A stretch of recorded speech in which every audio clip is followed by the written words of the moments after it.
Hello, welcome, Cabbage here.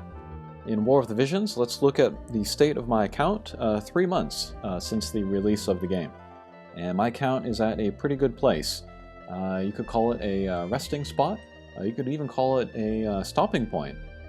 Because a lot of my UR characters are level 79 or higher, and that's really kind of where you want them to be, so that you can be competitive in PvP, and so that you can be useful in multiplayer. But yeah, I think I'm pretty much done pulling the hatcher, hoping for new characters. I'm really just focused on keeping an eye on the shop, and then buying shards for the characters that I want them for. And then as for my plans for the future, as future collaborations come out, I'm going to skip those limited time hatchers. But I'm going to, max out whatever limited time SSR comes out, like these characters here. But to be honest, I don't really use them anymore. It's not like they are weak, it's just that I enjoy using these UR units so much. They're fun, they have a lot of abilities, they do a lot of damage. And then, especially for multiplayer, you want to use UR characters. If you join another player's game with an SSR character, they might kick you out or shut down the room. And then if you set up a room with an SSR character, it might be more difficult to get people to join your game. It's kind of crappy, you don't want to be elitist with your UR units, but it's the way things are, so gotta roll with it. But yeah, I will be skipping the limited time collaboration hatchers, but if there's like a free pull, and then like a limited time collaboration character falls into my lap, then I'll work on them. I'll get the shards in order to get them to level 79 at least. That's what happened with Christmas Mashiri here. That worked out, so yeah.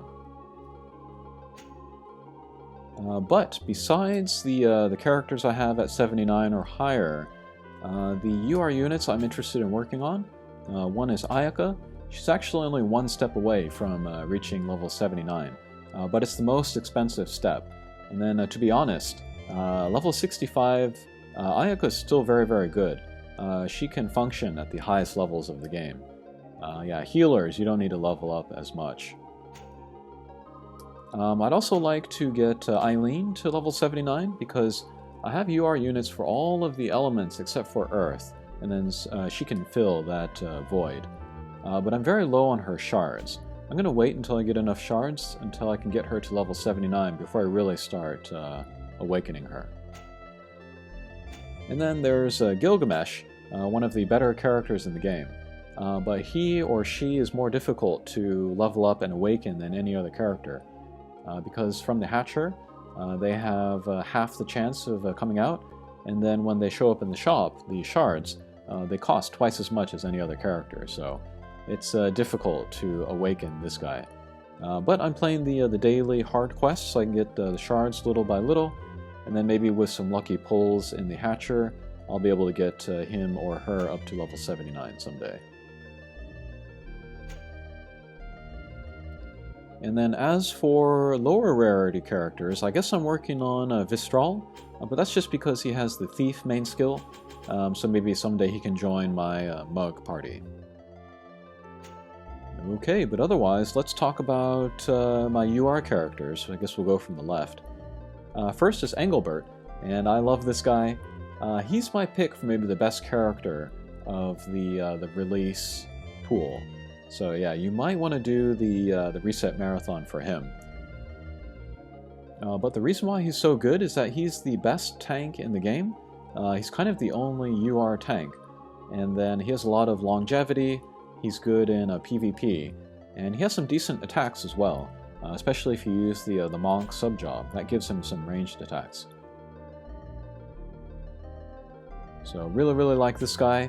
I made the extra effort to get him to level 89 instead of just 79, and yeah, he's awesome. Next up is Mediana, and then she's also from the release pool. She might be my number 2 pick. She's also great.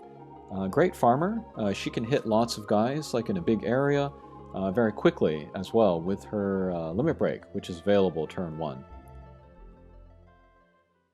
Up until a week ago, I was thinking maybe the meta was passing her by, but it turns out that she's one of the best for the raid that's going on.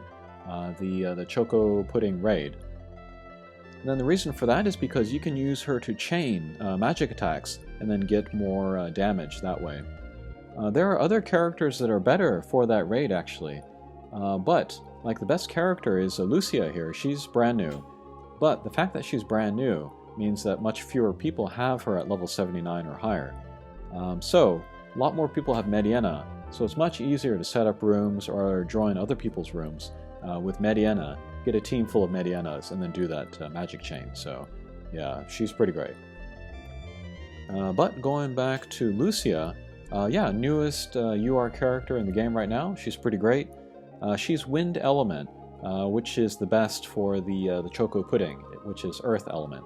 So she gets extra damage in there. But she's pretty awesome. She's a new job, the Double Gunner.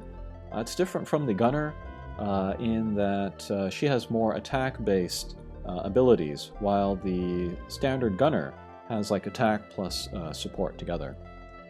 But one ability that she has that I really love is a 4-hit ability. So she can chain with herself basically, and that makes clearing those missions in quests much easier. And then this other character that I made to 79 specifically for that skill, I don't need her anymore because I have Lucia. Next up is Miranda, and then Miranda is my choice for best character in the game, if you include all of the pool, not just the release pool. Orlando, I think, does much more damage, just out and out, but Miranda can do good damage, plus a whole bunch of other stuff really competently, so yeah, I really like her. I also like androgyny. I like women in men's clothes. I like short hair, so looks-wise, she's great. And then one of the sub-jobs that is great for her is Time Mage. That gives her access to haste and quick. And then a lot of people, they will use like lower rarity characters, Time Mages, just for those two skills. But you can get them in Miranda, along with her high stats and then all of her other abilities. So yeah, she's awesome. Next up is Sasayaki. She's maybe one of the worst UR characters. But I really like her. I like her look, and that's why I made her up to level 79. She's not a good attacker. She's not a good healer. She's not a good support character. I guess what she's really good at is breaking and then tanking. But she's kind of a funky tank, because she has low HP, but she makes up for it with high damage mitigation. But even then, she doesn't last as long as Engelbert, I would say. So you really want to give her like vision cards and accessories and things to raise her innate damage mitigation. But I enjoy using her. I think she's cool. Next up is Federica, and not a lot to say about her. I just really like her, use her all the time. As a gunner, she has a range on her normal attack of 4, which is higher than anybody. That goes for double gunners as well. But a lot of other characters, in order to use ranged attacks, they need to use AP points, but Federica doesn't need to do that. And then, especially on stages where it's hard to get around, like the gil farming stage, she doesn't even need to get around in order to attack, just because she has that long range, so yeah, she's awesome. Next up is Christmas Mashiri. She's the one limited time UR that I have, and I leveled her up to 79, and she's great. She's kind of under the radar because she was the second Christmas character to come out. The first one was Christmas Ramada.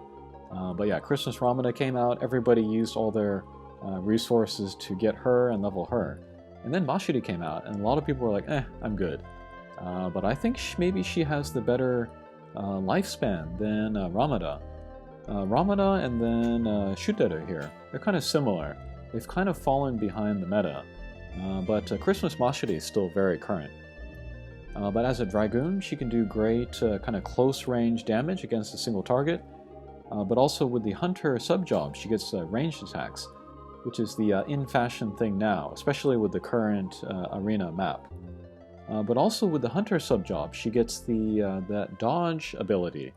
If you saw my Iron Giant video, you saw that she dodged like a half dozen attacks at least, so she's pretty beefy, high HP as well, so yeah, she's awesome. And then last is Shuteru. When the game was first released, he was the best attacker in the game. But since then, we've gotten characters like Orlando who do more damage, or other attackers that have more other like support abilities or like better defense or stuff. So Shiteda's fallen behind the meta a little bit, but he's still great for farming, so I do still use him pretty often. Okay, so I think that will do it for talking about my UR characters.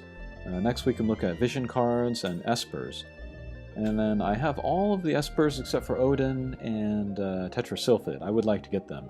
So when the Hatcher rolls around, which guarantees the vision card pull, I will pull those until at least I get those two.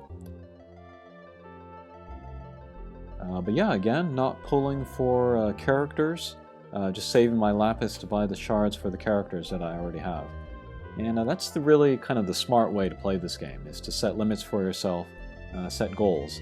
Otherwise, you're just going to try to do everything, and you'll end up either spending a bunch of money to get everybody up to high levels, or you're going to end up with a bunch of characters at kind of middling levels like 50 or 60. And like I said before, you want a few characters at 79 or higher, just because that'll make you more able to play both PvP and multiplayer. But yeah, that is a look at my account at 3 months in. I'm pretty happy with how things are.